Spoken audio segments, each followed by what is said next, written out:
A blockbuster trade could be in the works for the Houston Rockets as three Dallas Mavericks players are shown in a new mock trade that could give the Rockets the role players that they need to make a playoff push next season.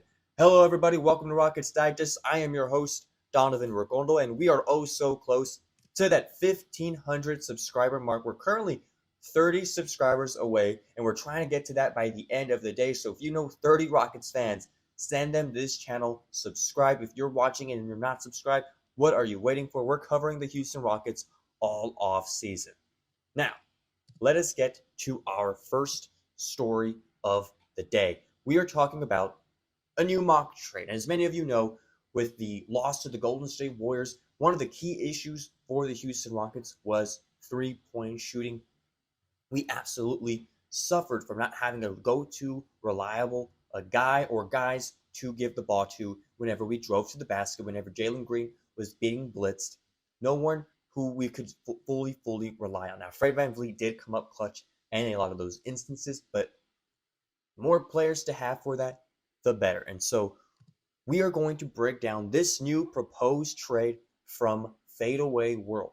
It has the Dallas Mavericks receiving Dillon Brooks, Cam Whitmore, a 2025 second-round pick, and a 2027 second-round pick. In return, the Houston Rockets would receive Klay Thompson, P.J. Washington, and Jaden Hardy. Now, we're going to break this down player by player for the Houston Rockets. We're first going to go through the players that they would be giving up, right? Dillon Brooks, who has shown that he can be a great defender and has been all the past two seasons. Cam Whitmore, young rising star, someone that am a firm believer in Cam Whitmore. I think he can be a valuable player for the Rockets in the future. Hopefully, if he stays on the team, he can receive more minutes in Coach Ime Udoka's lineup. And then, of course, two second-round picks, one in 2025, one in 2027, also very, very valuable. So that is what you're going to be giving up. So in terms of receive, Klay Thompson, who has been the subject of a lot of debates all past season. Now let's take a look at his stats. What do they look like from last year? He's got 14 points per game, 3.4 rebounds, 2 assists, half a block, about half a steal, shooting 41% from the field, 39% from three-point range. He is 35 years old. He is not by any means young. He is on the last days of his career. Probably he's going to play 2-3 more years if you ask me. And most people know about, Klay Thompson and the way he plays basketball. He's an excellent three-point shooter, although last year was very much a down year for Klay Thompson coming off of that injury, getting traded to the Dallas Mavericks. But overall, it does provide some veteran leadership. He's won a championship, 4 times in his NBA career, and so he can bring what Fred VanVleet brings to this team. And so there was a lot of upside in getting a veteran, reliable three-point shooter like Klay Thompson. Now, his struggles in the past season are a bit worrisome. I do think he is good enough to give us that spark to be that guy when necessary, but that is the case for Klay Thompson. And the only downside, not the only downside, but the main downside for me specifically is his defense. His defense has gone downhill year after year after year. And for Ime Udoka and this Rockets team, defense is what we hang our hat on. Defense is why this team was second seed in the Western Conference all last season. So that is something that you are giving up, and giving up a guy like Dillon Brooks and getting Klay Thompson in return. The defensive intensity is significantly less. Now, Klay Thompson has shown at times to be a solid defender, but still, Dillon Brooks was our guy, was the guy that's going to hustle after it, get on the floor, dive on those loose balls. And so there's that case. Now, there's also, guys like P.J. Washington and Jaden Hardy who are involved in this trade. And to be honest, the guy I'm most, excited about joining the Houston Rockets in this mock trade is a guy like P.J. Washington.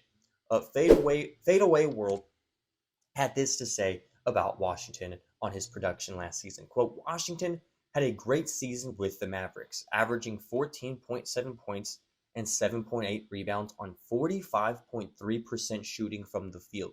He has also been a reliable floor spacer, recording shooting splits of 38.1% from three-point territory. End quote. Now, I really like PJ Washington's game.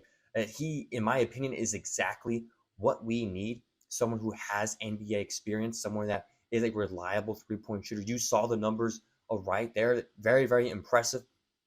He in itself is already matching, if not surpassing, the stats of Klay Thompson from last season.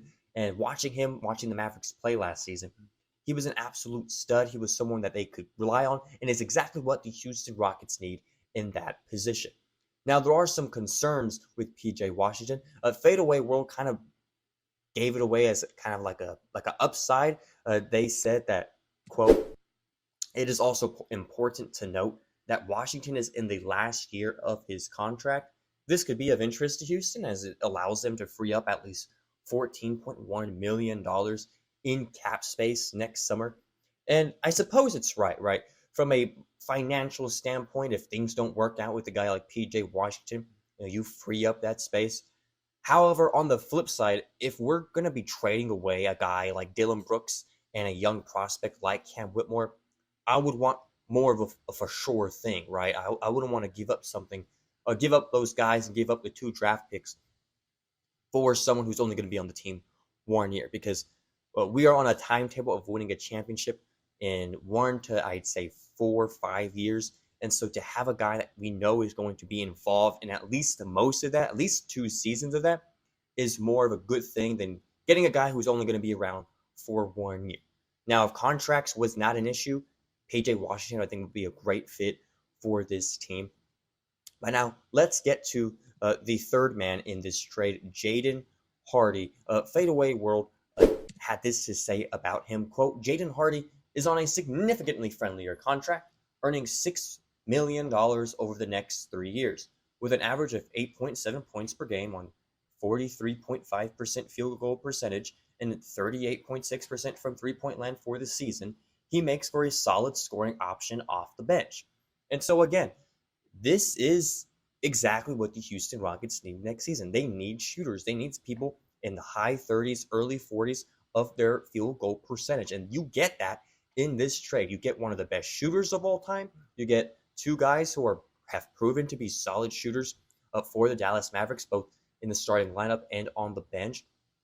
And so you get the things that you have been, wanting for the past, how many weeks we've been out of the playoffs, 3-4 weeks. And so that is exactly, and that's a huge upside rather, for the Houston Rockets acquiring these shooters. Now the question is this a trade that should be made, right? Should we be willing to sacrifice Dillon Brooks, sacrifice Cam Whitmore, sacrifice 2 second-round draft picks? And if you ask me, if I had an opinion on the matter, I would lean no. And here's why I lean no. Yes, you do acquire the shooters that you so desperately need. But at the same time, you're giving up on part of your defense, a guy who has been your heart and soul on defense all last season. You're giving up certainty, right? With Dillon Brooks, you are certain what he is going to bring to the team. With Cam Whitmore, although he has not been playing much minutes, you are certain of the kind of player that he is or can be. With a guy like Klay Thompson, we are uncertain in terms of how the rest of his career is going to go. Some say he's still going to be a solid player, 14 points this season, has been lower than his past seasons, but he still can contribute in those ways. However, there's still a lot of questions on that. Are you willing to trade away 4 assets for a guy like Klay Thompson? Again, 36 years old. That's the first uncertainty. The second uncertainty is with PJ Washington's contract. Yes, it would free up money if it doesn't work out after the first year.